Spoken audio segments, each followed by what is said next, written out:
Hello, Vahishtai. Thank you for joining me in this podcast called Brain in You. Very excited to have you here because this is the first time we have somebody who is an auditory verbal therapist. I don't even know a lot about this space personally, but I know that by the end of the session, not just me, but the listeners will also get to understand a lot about how to make a benefit in the child's life, and it's also to do with auditory issues. So before we start, why don't you introduce yourself? Thank you so much, Vandita, for having me here. It's an honor to be here. A little bit about me. So, I am a listening and spoken language specialist, a certified auditory verbal therapist from the AGWell Academy for Listening and Spoken Language USA. Uh, my specialization is in ensuring that children and adults are fitted with the right kind of hearing devices, be it hearing aids or cochlear implants, Mhm. and then teaching them how to listen and talk so that they can become part of the mainstream. Mm, mm. Got it. So let me give you some background as to who will be the listeners of this today. Okay. So Vaishtai, mostly the parents that Ayurved interacts with, I would say most of them are parents to children within the age group of 2 to 10. There are parents or individuals as well who are above this age group. So if you can respond to the questions keeping in mind this audience, then it would be more useful for them. Sure. Yeah. So I mean, before I even start with anything, this is something which I have commonly heard, and I would want to ask you that many parents say this that my child responds with a smile, so there must not be any hearing problem. So how dangerous is this misconception? So here we need to actually, in India, we need to make sure that hearing loss is mandated at birth. We need to make sure that every child who is born needs to get their hearing tested. So if there are any parents whose children haven't been tested for hearing loss, I would recommend that they test their babies. Now, to answer your question, if a baby responds with a smile, it's probably it's wonderful that the child is responding with a smile, but it is not necessary that the child has heard. So if Mm, I'm looking at you and I'm saying something and I'm giving you a smile, and you will probably respond back with a smile, even if you are not hearing. So hearing loss is you have hearing from mild going all the way to profound. So if the child has a profound hearing loss and the child is not responding to speech and language, probably the parent may figure out early on. But okay. there are other degrees of hearing loss which may actually get missed. So a parent needs to make sure that different milestones are reached for the child. So that means turning to sound. If something falls down, is the child, stilling? If the child is small, the child may not Mm, turn, but mm, is it the child stilling? Is the child blinking? As the child grows older, if somebody is calling him and the child is not turning, those are the signs that there could be a hearing loss. mhm. If there is any doubt in any parent's mind, they can reach out to us for guidance, or they can reach out to their local audiologist who will test their Mhm, child for mhm. hearing. Got it. So I'm just going back early in time when a child is really young. So I'm sure early screening is very, very important, like you just said. Correct. But what are the most common red flags that parents dismiss? And by when should they take action? So parents feel कि my son or my daughter spoke late, or uh, the grandparents feel that it's okay. So typically if there is a doubt, they will go back to their parents. The young parents will go back to their parents and say, hey, can you see? So the parent typically would say, don't worry, everything will be fine. So the red flag would be not turning to sounds, not reacting, when to loud sound, particularly to loud sounds. If the child is not responding to loud sounds, then medium sounds and quieter sounds, of course, will not be something that a child will respond to. So it means that even when there is a little young child in their parents' arms and mom is in the kitchen and a utensil falls down and the child doesn't respond at all. Hmm. If the child is sleeping, the child doesn't wake up or doesn't startle or doesn't cry, then that's a red flag. Hmm. Or if there Got it. is any other loud sound, uh, the honking of a car or any other loud sound. Got it. But so is it possible for kids with even mild or unilateral hearing loss to struggle socially, even if their speech sounds fine? So typically, what happens is that in the beginning, the parents may think that the speech is okay with a mild or a unilateral hearing loss. With a mild hearing loss, uh, the child will develop speech. But later on, what will happen is that certain nuances, as the child grows older, in terms of their academics, literacy, certain nuances will get missed out. So, for example, in a dictation test, sat versus cat, the child will not be able to get that finer discrimination, or the plurals, will, Understood. yeah. Understood. And So in terms of in the hmm, go- unilateral hearing loss, the child, one, that means one ear is normal hearing, the other one has a hearing loss. What happens is that this ear being functioning correctly, the child will hear easily from this side. Whereas if there is somebody calling from this side, the child will take some time to figure out where the sound is coming from. So there is a slight delay in the child responding. understood. So I'm actually now going back to what your area of expertise is, which is auditory verbal therapy. So, like you said in the introduction, that AVT focuses on helping children with hearing loss listen and speak. So, can you share some 2 to 3 maybe simple daily exercises that parent can do at home to build these skills? Um, Actually, it's not as simple as that.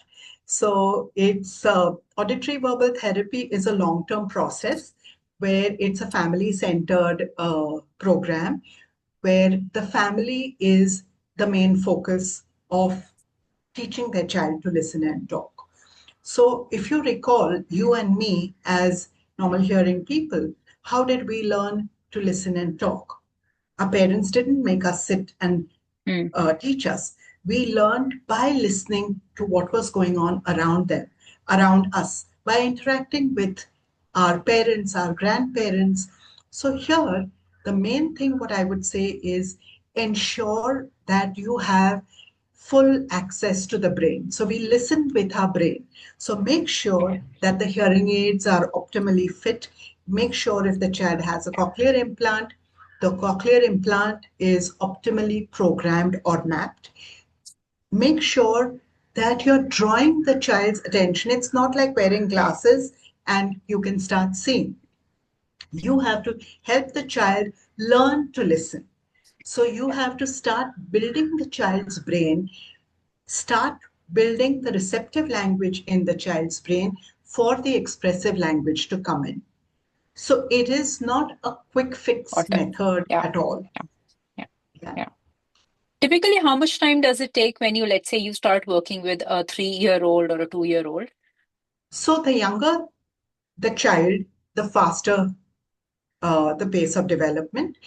So with early intervention, early detection, early intervention, and if the child does not have any additional issues, then typically between 2 to 3 years, the child will Understood. be able to listen and talk. If the Understood. child is fitted, this is before 2 years. If the child is fitted with hearing devices and cochlear implant later on at 3 or after 3, the time frame is between 3 to 5 years.